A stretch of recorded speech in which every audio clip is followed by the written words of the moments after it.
Cet anime commence par montrer un jeune homme nommé Brett Westfeld qui a l'air agacé parce qu'il doit réveiller son frère aîné, Allen Westfeld, que Brett considère comme une personne inutile.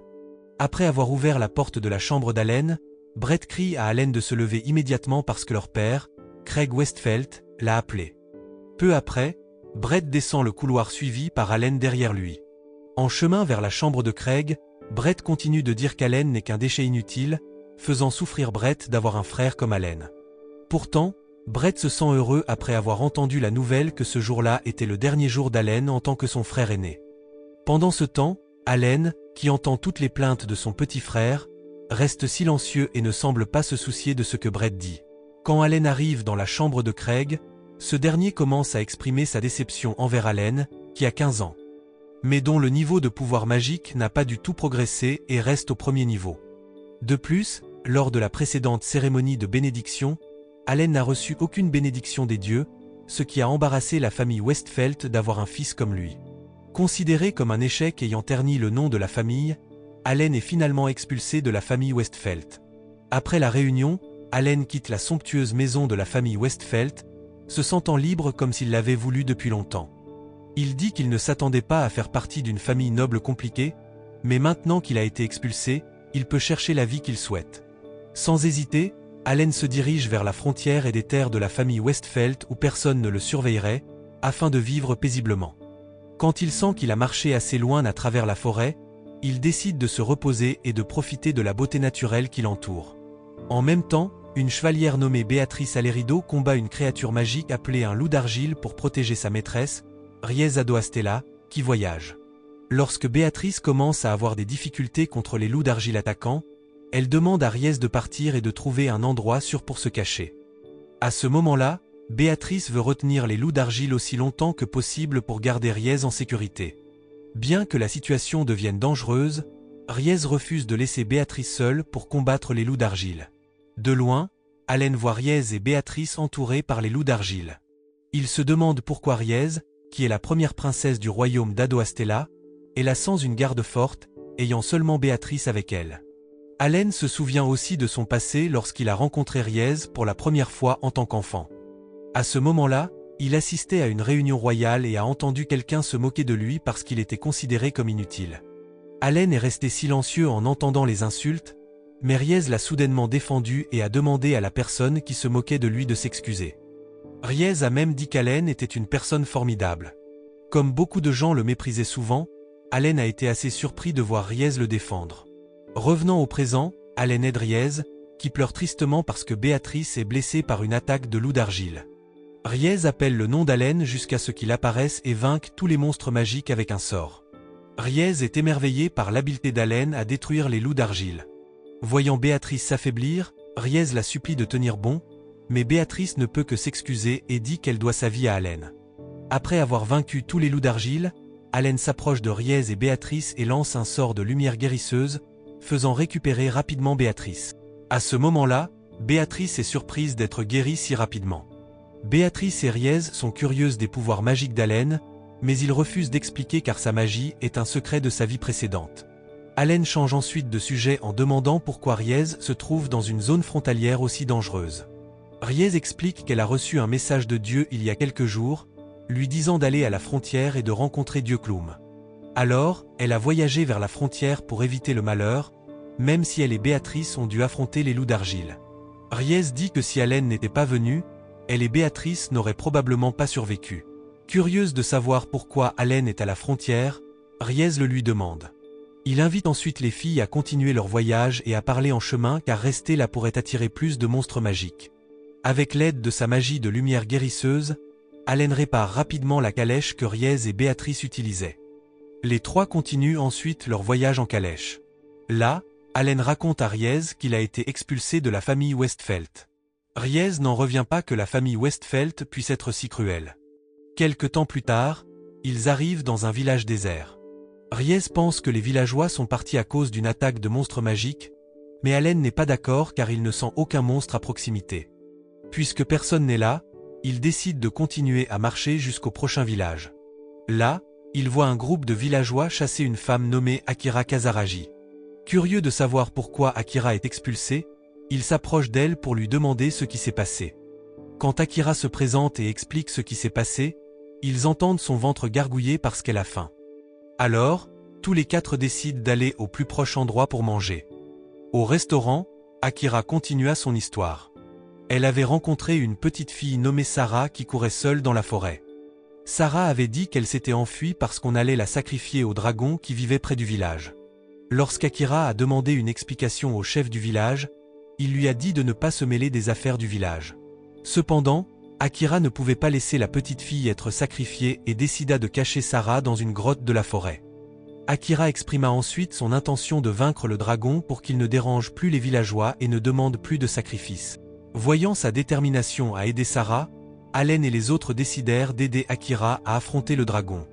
Sans perdre de temps, les quatre se dirigèrent vers la montagne où vivait le dragon. Après une rapide discussion dans la forêt sur leur plan pour vaincre le dragon, Akira et les autres grimpèrent la falaise à l'aide d'une corde. En haut de la falaise, Akira vit un dragon rouge qui l'attaqua soudainement. Elle essaya de riposter, mais le dragon ne semblait pas être affecté par ses attaques. Étonnamment, le dragon, qui pouvait parler, dit qu'il avait trompé Akira pour qu'elle vienne à la falaise. Agacé, Akira attaqua de nouveau, mais le dragon ne tomba toujours pas.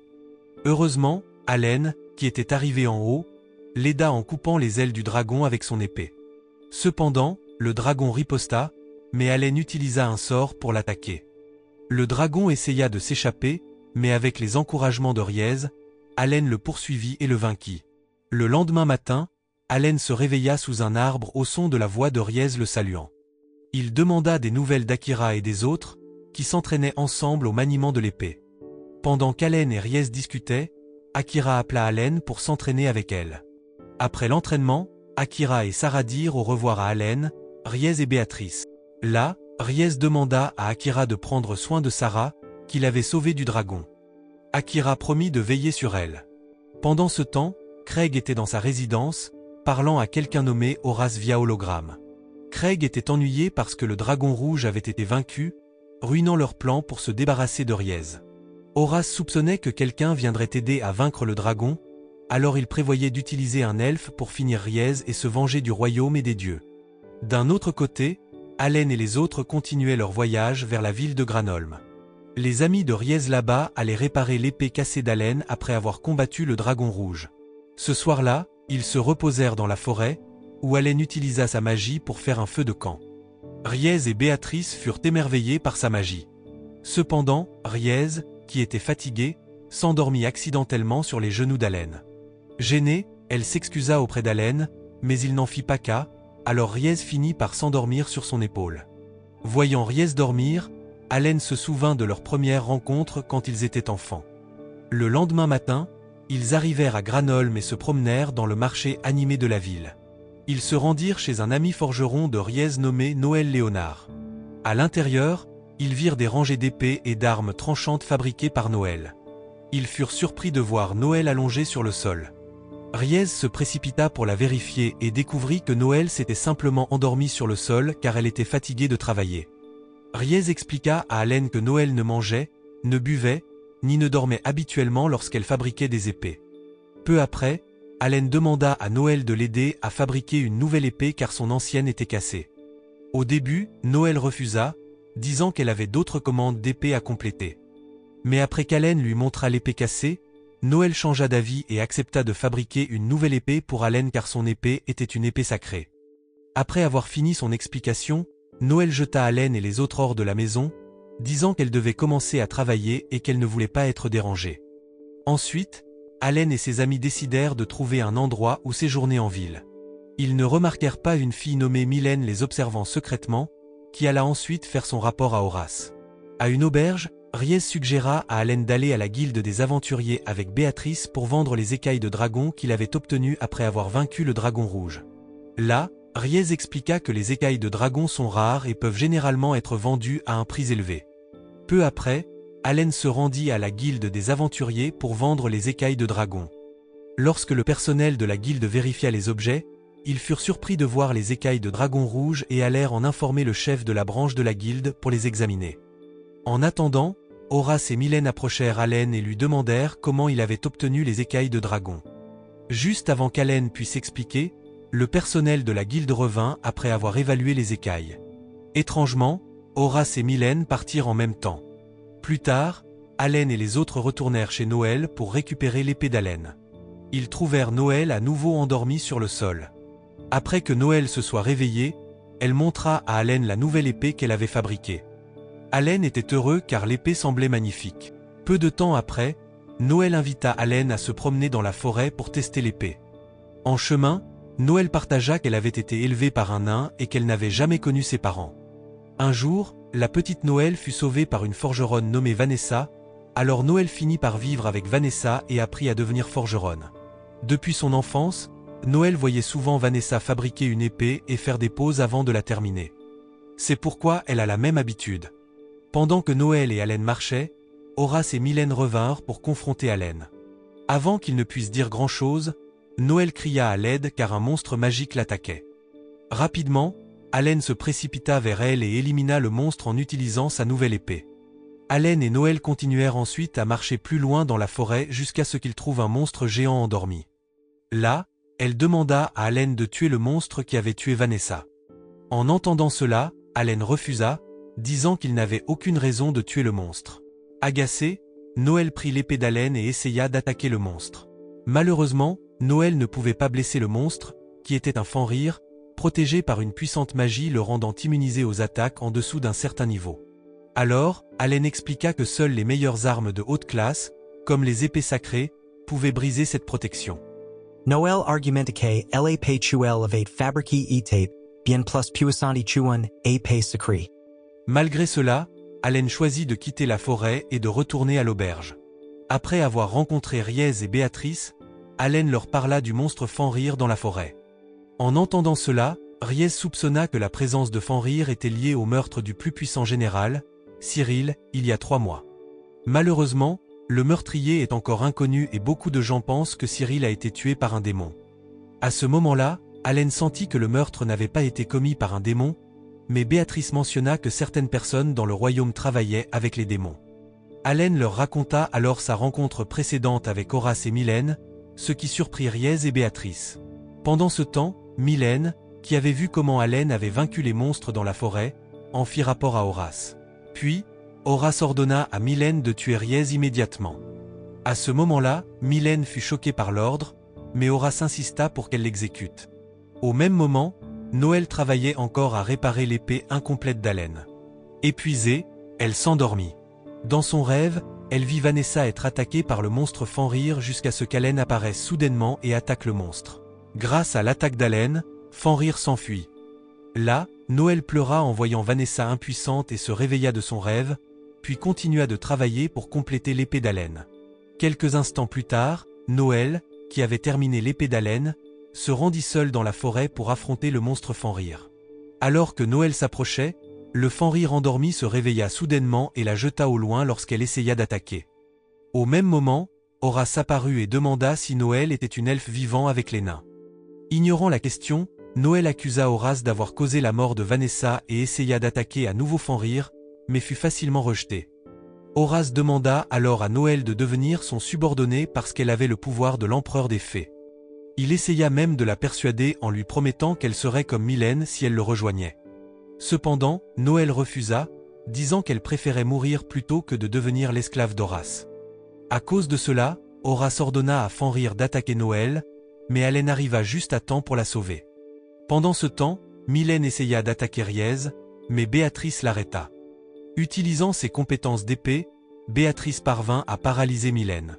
De retour dans la forêt, Horace, agacé par la présence d'Allen, ordonna à Fenrir d'attaquer Allen. À ce moment-là, Allen réussit à vaincre le monstre, ce qui fit fuir Horace. Peu après, Allen ramena Noël à l'auberge.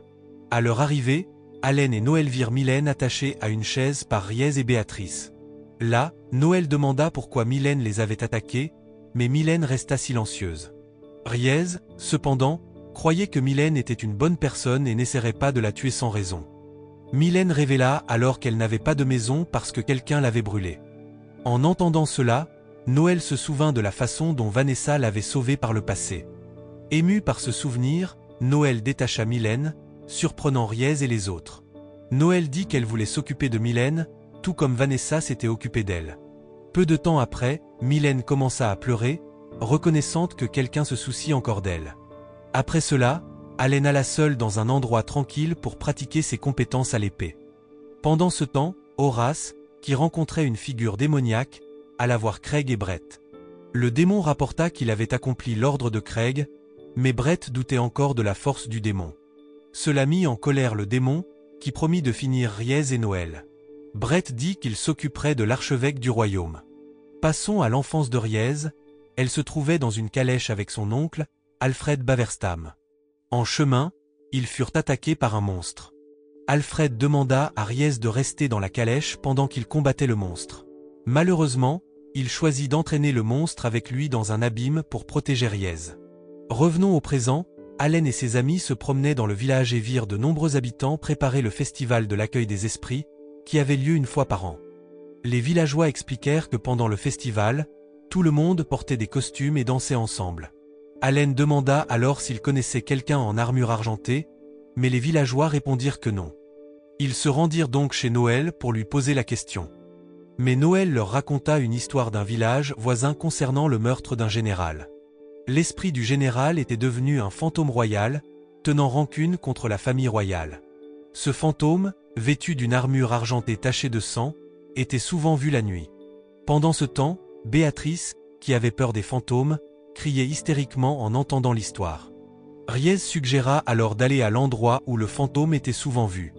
Un peu plus tard, Riez et ses amis arrivèrent au village et furent surpris lorsqu'un villageois aux yeux blancs les emmena chez le chef du village après qu'il ait demandé des informations sur la figure en armure argentée. L'homme dit que le chef du village connaissait le mieux ce qui se passait dans le village.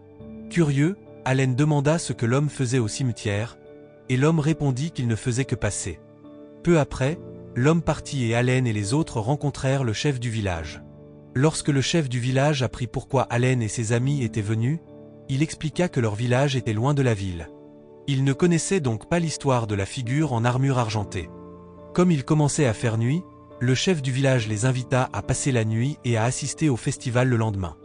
Ensuite, ils restèrent tous au village pour la nuit. Quand Riez s'endormit, elle rêva de son enfance, heureuse de voir Alfred en jouant dans le parc. Bien qu'Alfred ne soit pas son père, Riez l'appelait toujours père. Dans le rêve, Alfred, portant une armure argentée, disait au revoir à Riez avant d'aller au champ de bataille et promettait de la revoir après la guerre. Peu après, Riez se réveilla de son rêve en entendant le bruit de la fenêtre qui s'ouvrait. En vérifiant la fenêtre, Riez vit son oncle dehors. Elle se précipita hors de la maison pour le poursuivre, ne réalisant pas qu'elle était arrivée au cimetière jusqu'à ce qu'un fantôme lui attrape les pieds. Elle cria alors pour Allen, puis se rendit compte que ce n'était qu'un rêve. Allen, déjà dans sa chambre, la serra dans ses bras pour la calmer. La nuit suivante, le festival commença. Beaucoup de gens portaient des costumes de fantômes et allumaient des feux de joie avant de danser ensemble. À ce moment-là, Riez, Allen et Béatrice observaient le festival de loin jusqu'à ce qu'un habitant les invite à se joindre à la danse. En entendant cela, Allen et Béatrice étaient enthousiastes à l'idée de participer, tandis que Riez préférait les regarder. Peu après qu'Allen et Béatrice eurent quitté Riez, elle vit de nouveau son oncle et essaya de le poursuivre dans la forêt. Alfred lui rappela de ne pas être seule car il y avait de nombreux dangers, mais Riez répondit qu'elle n'avait pas peur tant que son oncle, qu'elle considérait comme son père, était avec elle. Riez révéla alors qu'elle avait cherché Alfred, croyant qu'il était encore vivant après être tombé dans un ravin.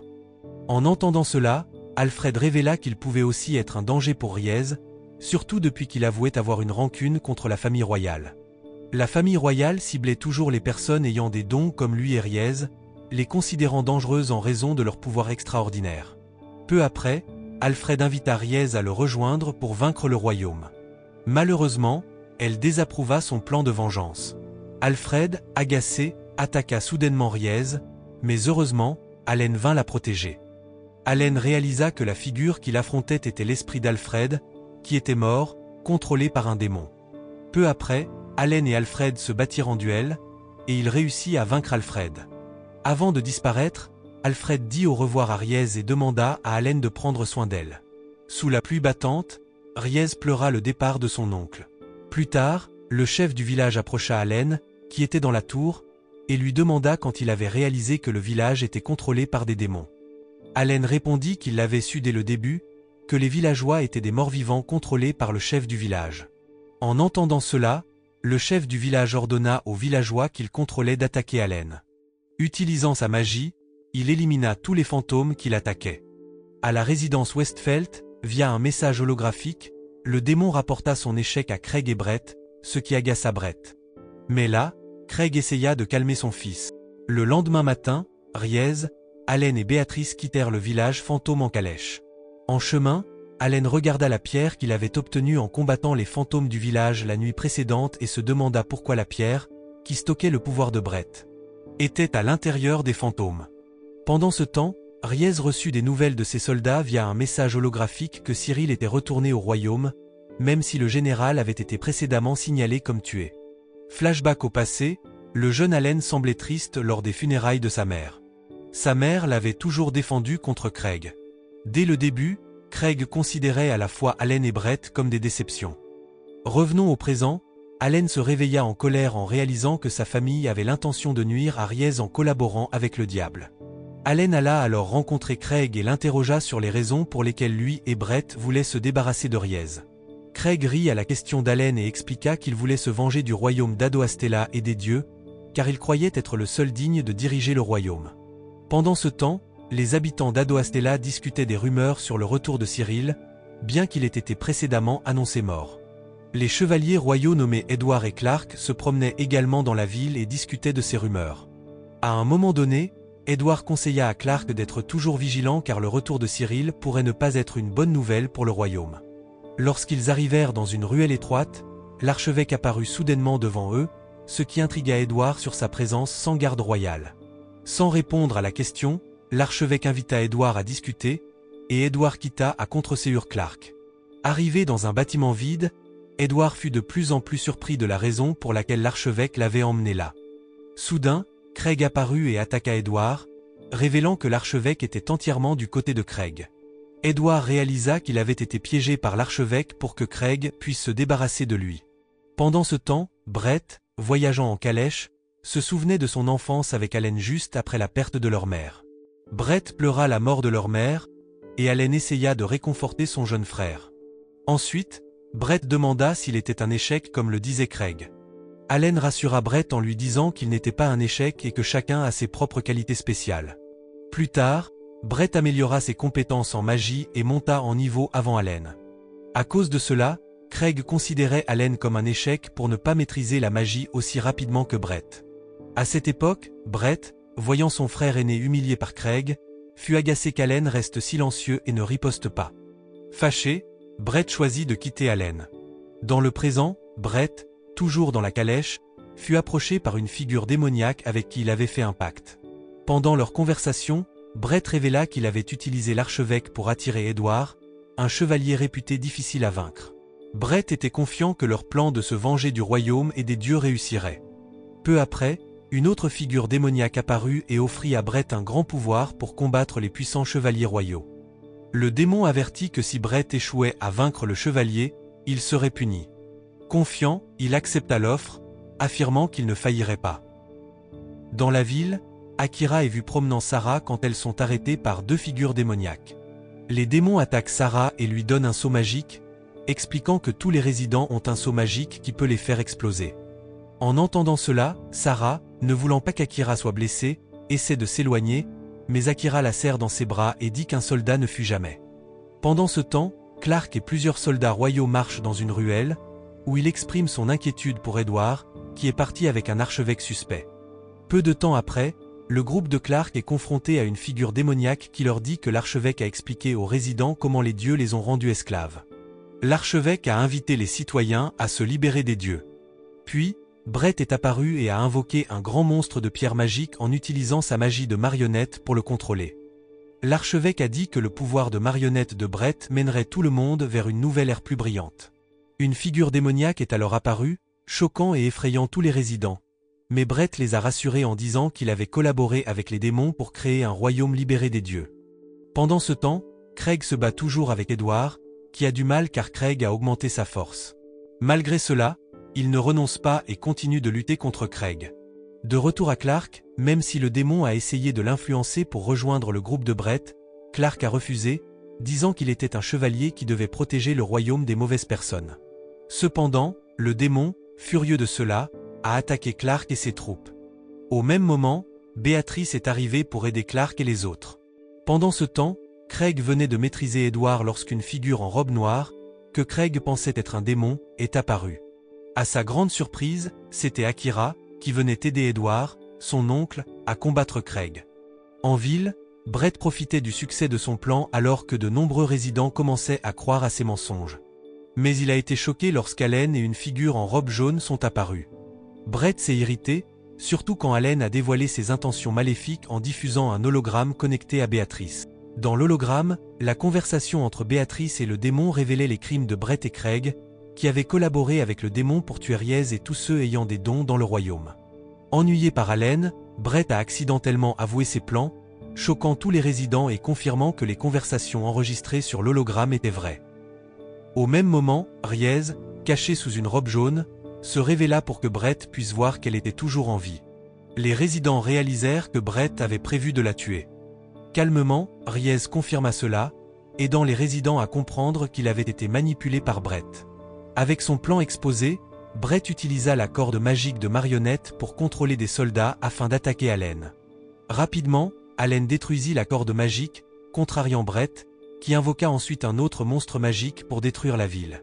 Là, Riez vit les habitants paniqués et leur dit immédiatement de trouver refuge. Lorsque Brett tenta d'attaquer Allen, celui-ci le vainquit facilement d'un seul coup. Pendant ce temps, Béatrice se battait toujours contre le démon. Avec l'aide de Mylène, qui lança un couteau sur le démon, Béatrice eut l'occasion de l'attaquer avec son épée. Le travail d'équipe entre Béatrice et Mylène finit par réussir à vaincre le démon. Ensuite, Clark remercia Béatrice et Mylène de les avoir aidés, lui et ses troupes, contre l'attaque des démons.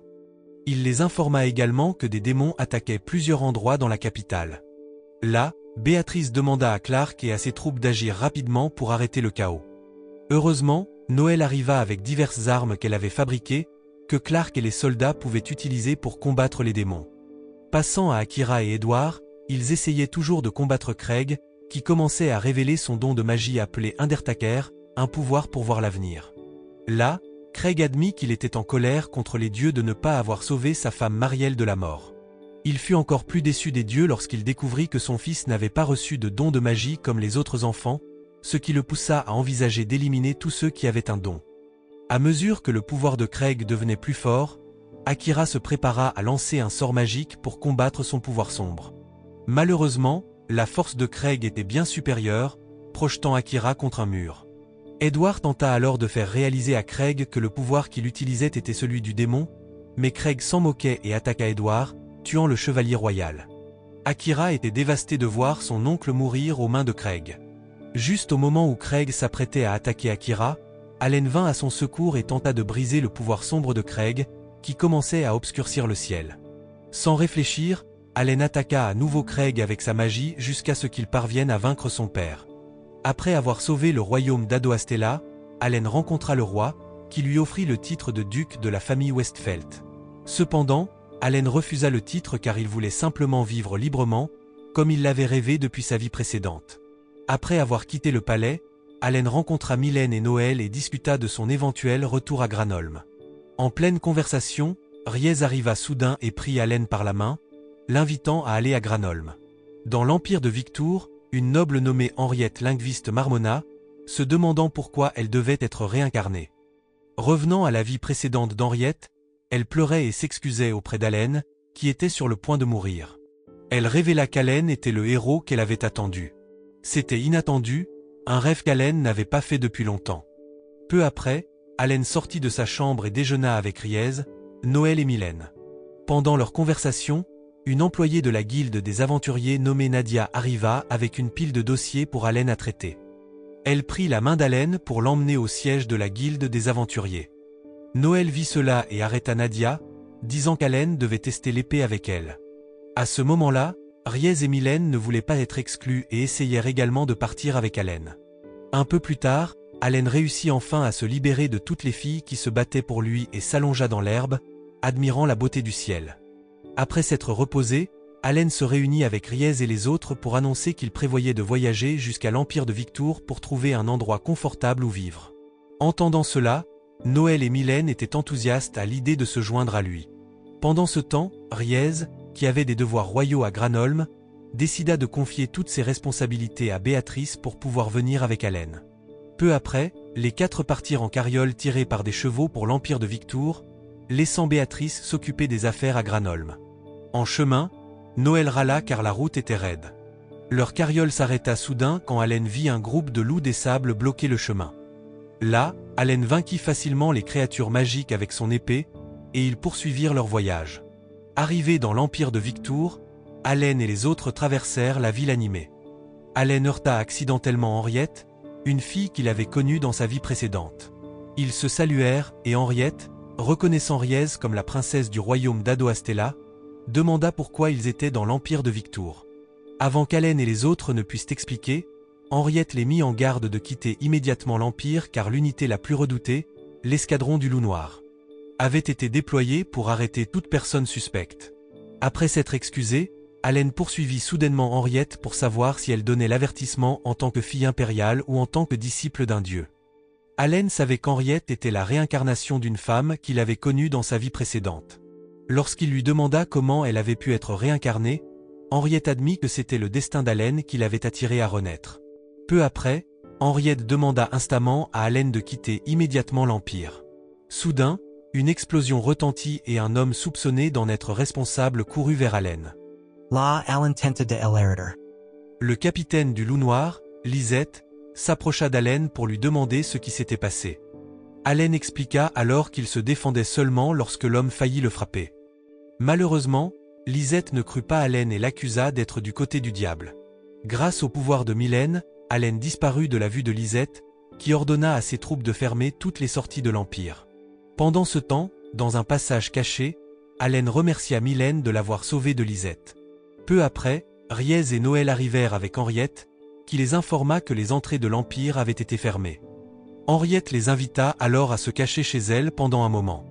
Arrivé à la résidence d'Henriette, Allen demanda ce qui se passait réellement dans l'Empire de Victour. Henriette expliqua alors que l'empereur avait été assassiné il y a 1 an, et que c'était pour cela que l'escadron du Loup Noir était déployé pour capturer le meurtrier, qui était toujours en liberté. Pour leur sécurité, Henriette demanda à Allen et aux autres de rester chez elle jusqu'à ce que le chaos se calme. Ce soir-là, Henriette rejoignit Allen qui était sur le balcon. Allen soupçonnait que le chaos dans l'Empire était causé par le diable. Henriette acquiesça et dit à Allen qu'il était désormais soupçonné d'être le meurtrier de l'empereur après avoir disparu devant Lisette. De retour dans la pièce, Henriette loua Allen comme un héros. Elle révéla qu'elle avait toujours veillé sur lui et que l'une des raisons de sa réincarnation était de l'aider à trouver le bonheur dans sa prochaine vie. Le lendemain, Noël s'ennuyait à la maison, alors elle et Mylène demandèrent la permission de sortir. Après avoir obtenu la permission d'Henriette, elles se rendirent au marché pour profiter de divers plats jusqu'à ce que plusieurs elfes les approchent soudainement. À ce moment-là, Mylène se sentit mal à l'aise et demanda immédiatement à Noël de partir. De retour chez Henriette, Noël et Mylène lui racontèrent ce qui s'était passé au marché. Henriette les invita alors à visiter la forêt des elfes, où un groupe d'elfes vivait paisiblement. À leur grande surprise, les elfes et un gardien nommé Percival les accueillirent et appelèrent Noël leur chef. Noël était confused jusqu'à si tu Henriette lui explique tuel était un descendant du roi de Elfis et tuel était censé être la chef de Elfis de la forêt. Percival invita ensuite Noël et les autres à explorer la forêt. Peu après, les enfants vinrent offrir des cadeaux à Noël, ce qui la rendit heureuse. Peu après, un garçon nommé Philippe, qui était de descendance elfique, arriva et dit que les enfants qui avaient donné les cadeaux étaient des fauteurs de troubles. Mais là, Percival arrêta Philippe et lui dit d'aller jouer, ce qui l'agaça. À ce moment-là, Noël était confuse par ce que Philippe voulait dire, mais Percival lui dit de ne pas s'en inquiéter. Ce soir-là, dans l'Empire, Lisette rencontra un membre des Loups Noirs nommé Oswald et lui ordonna de trouver l'entrée de la forêt des elfes pour chercher Allen. Dans la forêt des elfes, tout le monde se réunit pour accueillir Noël comme leur chef. Peu après, Percival s'approcha d'Allen et lui expliqua que les elfes n'avaient pas eu de chef depuis plus de 10 ans, et donc ne pouvaient pas avoir d'enfants. Heureusement, Henriette les encouragea en disant qu'il y avait un forgeron elfe qui avait les yeux du roi des elfes. Henriette apportait souvent des choses du monde extérieur, aidant les elfes à comprendre le monde au-delà de la forêt. Voyant de nombreux enfants parmi les elfes, Allen demanda si Henriette les avait apportés. Percival expliqua que, 3 ans auparavant, Henriette avait demandé aux elfes de recueillir les enfants des démons. Au début, ils refusèrent, mais Henriette les convainquit jusqu'à ce qu'ils acceptent les enfants démons pour vivre avec eux. Au fil de la nuit, Noël et les autres se reposèrent dans la maison dans les arbres. Mylène s'inquiétait de ne plus pouvoir jouer avec Noël si celle-ci devenait la chef des elfes. Noël expliqua qu'elle n'avait pas encore décidé si elle allait diriger les elfes ou non. Peu après, Allen leur demanda de se reposer, et tout le monde sauf Noël alla dans leur chambre. Noël réfléchissait encore à la question de savoir si elle devait devenir la chef des elfes. Avant de se reposer, Allen demanda à Henriette pourquoi elle avait confié les enfants démons aux elfes. Henriette expliqua qu'elle avait pitié des enfants démons innocents, qui avaient failli être tués parce que les gens pensaient qu'il était mauvais, même s'il n'avait rien fait de mal. Le lendemain matin, Percival emmena Noël et ses amis au lac, où Noël reçut une pierre d'esprit en cadeau de la part de 2 enfants démons. Philippe, qui vit cela, devint agacé et jeta la pierre avant de partir, frustré par les enfants démons qui pleuraient maintenant de peur. Pendant ce temps, Henriette, sachant que Philippe était allé en ville pour se calmer, le suivit et le trouva dans une ruelle étroite. Elle expliqua la situation des enfants démons et demanda à Philippe de devenir leur ami. En entendant cela, il s'excusa. Peu après le départ d'Henriette, Philippe voulut retourner dans la forêt des elfes mais fut arrêté par Oswald, qui le menaça de révéler l'entrée de la forêt des elfes. Dans la salle à manger, les elfes servaient divers plats à Noël et aux autres. Malheureusement, Noël n'avait pas très faim parce qu'elle voulait manger de la viande, mais tous les plats étaient des légumes et des fruits frais. Après avoir mangé, Henriette dit au revoir pour retourner dans l'Empire et chercher Philippe, qui n'était pas revenu dans la forêt. Après son départ, Percival montra la beauté de la forêt des elfes, ce qui donna envie à Allen d'y vivre. Il utilisa ses yeux divins pour voir l'histoire paisible de la forêt. Pendant ce temps, Noël n'était toujours pas sûr de rester dans la forêt et de devenir la chef des elfes. Un peu plus tard, Percival sentit un étranger entrer dans la forêt, alors il alla vérifier et demanda à Noël et aux autres de retourner à la maison dans les arbres. De retour à la maison dans les arbres, Noël et Mylène étaient occupés à jouer aux échecs. Là, Riez demanda à Allen pourquoi il voulait rester dans la forêt des elfes. Allen expliqua que la forêt était très confortable, et qu'il pouvait appeler Henriette s'il avait besoin de quelque chose. De son côté, Riez, se sentant jalouse, était méfiante à propos de la relation d'Allen avec Henriette, alors Allen précisa qu'il n'avait aucune relation spéciale avec elle. Mais là, Noël et Mylène, entendant la dispute, taquinèrent Allen en disant qu'il ressemblait à un mari pris en train de tromper. Noel didn't sud a ris chuel valerates sur Allen don la forêt elfique pars chuel avate decide de rester. La présence de nombreux nains dans l'Empire était une raison pour Noël de continuer à travailler comme forgeronne tout en étant la chef des elfes. Entendant cela, Riez et Mylène décidèrent qu'elle vivrait également dans la forêt elfique avec Allen et Noël. Lorsqu'Henriette arriva à sa résidence, elle fut surprise de trouver Lisette là, qui avait découvert qu'Henriette avait caché Allen dans la forêt elfique. À ce moment-là, Henriette commença à s'inquiéter pour la sécurité d'Allen et des autres toujours dans la forêt. Au même moment, Oswald était entré dans la forêt elfique avec l'aide de Philippe. Lorsque Percival salua Oswald, il vit Philippe s'excuser, ce qui fit réaliser à Percival qu'Oswald faisait partie du dangereux groupe du Loup Noir dont Henriette avait averti. Oswald exigea alors que Percival lui remette un criminel caché dans la forêt. 2 enfants démons vinrent offrir des cadeaux à Oswald, et réalisant qu'il était des enfants démons, Oswald essaya de les tuer avec ses pouvoirs de feu. Une explosion dans la forêt effraya Noël et les autres.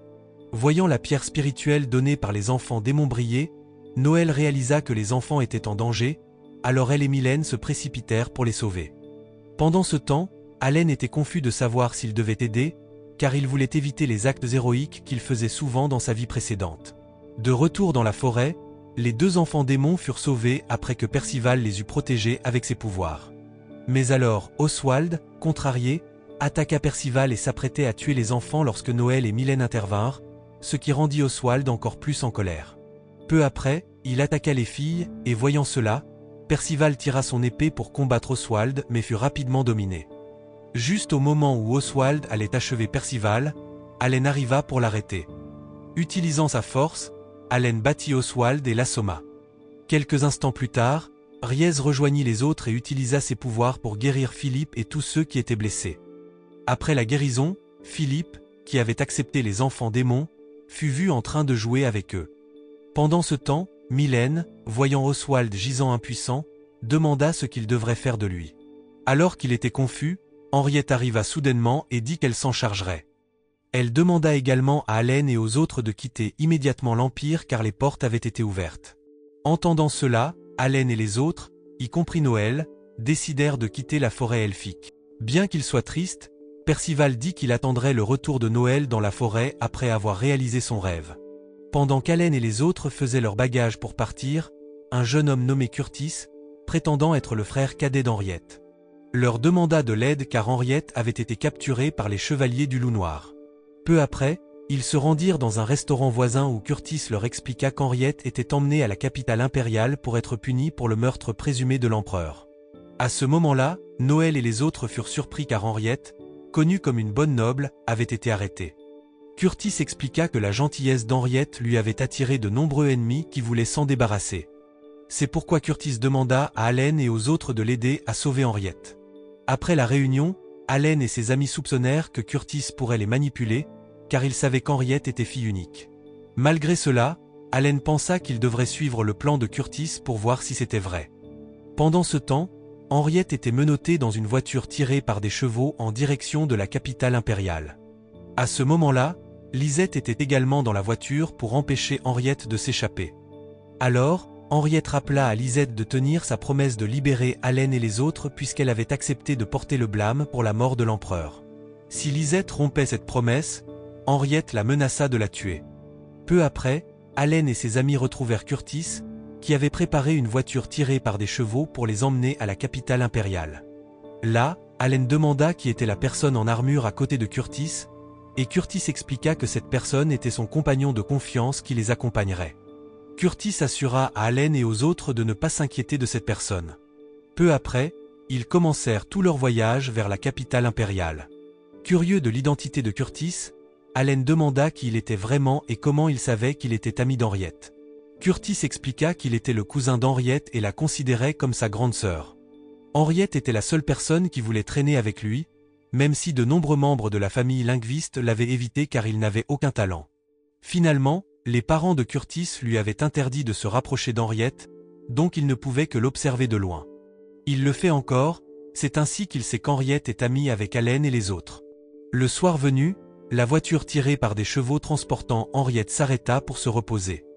Là, Henriette demanda à Lisette de se reposer aussi, mais Lisette refusa en disant qu'elle avait l'ordre de veiller toujours sur Henriette. Entendant cela, Henriette ignora la présence de Lisette et se prépara à dormir.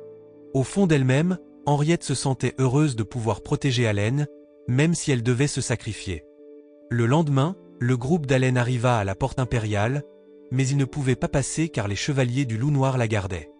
Alors, Haleine proposa qu'il recueille des informations sur la raison pour laquelle les portes étaient à nouveau fermées.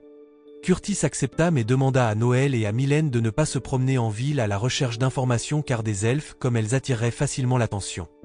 Ainsi, Haleine et Riez décidèrent d'aller au quartier général de la Guilde des Aventuriers pour chercher des informations. Tandis que Curtis et les autres allaient dans une auberge pour attendre leur retour. Au quartier général de la Guilde des Aventuriers, Riez et Haleine portèrent des robes pour éviter d'être reconnus. Pendant ce temps, Curtis et les autres arrivèrent à leur logement. Mylène était curieuse du visage derrière l'armure portée par le confident de Curtis. La personne refusa d'enlever l'armure, et Curtis expliqua que son homme de confiance était assez timide pour enlever l'armure devant des personnes qu'il ne connaissait pas. Au quartier général de la Guilde des Aventuriers, Haleine et Riez découvrirent que les portes étaient fermées car les chevaliers du Loup Noir cherchaient un groupe de 6 personnes essayant de quitter l'Empire. Là, Haleine soupçonna qu'il était visé, alors lui et Riez décidèrent de retourner rapidement auprès de leurs amis à l'auberge. Juste au moment où ils allaient partir, un membre des chevaliers du Loup Noir entra dans la guilde et annonça qu'il cherchait certaines personnes. Ils offraient même une récompense en pièces d'or à quiconque aiderait à trouver le groupe suspect. Peu après, un aventurier pointa du doigt la table où Haleine et Riez avaient été assis, pensant qu'il avait l'air suspect. Mais la table était vide car ils étaient déjà partis. Rapidement, les chevaliers du Loup Noir se précipitèrent pour les attraper. En chemin, Allen et Riez réussirent à s'échapper après qu'un chevalier du Loup Noir ait accidentellement heurté un garçon. À la fin, Allen et Riez étaient cachés lorsqu'ils entendirent une explosion à l'auberge où Curtis avait loué des chambres pour eux. Ils coururent vers l'explosion et trouvèrent l'auberge en ruine. Peu après, Oswald apparut avec Noël et Mylène, inconscientes. À ce moment-là, Allen et Riez furent choqués de voir leurs deux amis capturés par Oswald. La fin de l'anime. La morale de l'histoire est donc, même au milieu des embûches et des accusations injustes, rester unis et faire confiance les uns aux autres peut conduire à la victoire sur l'adversité.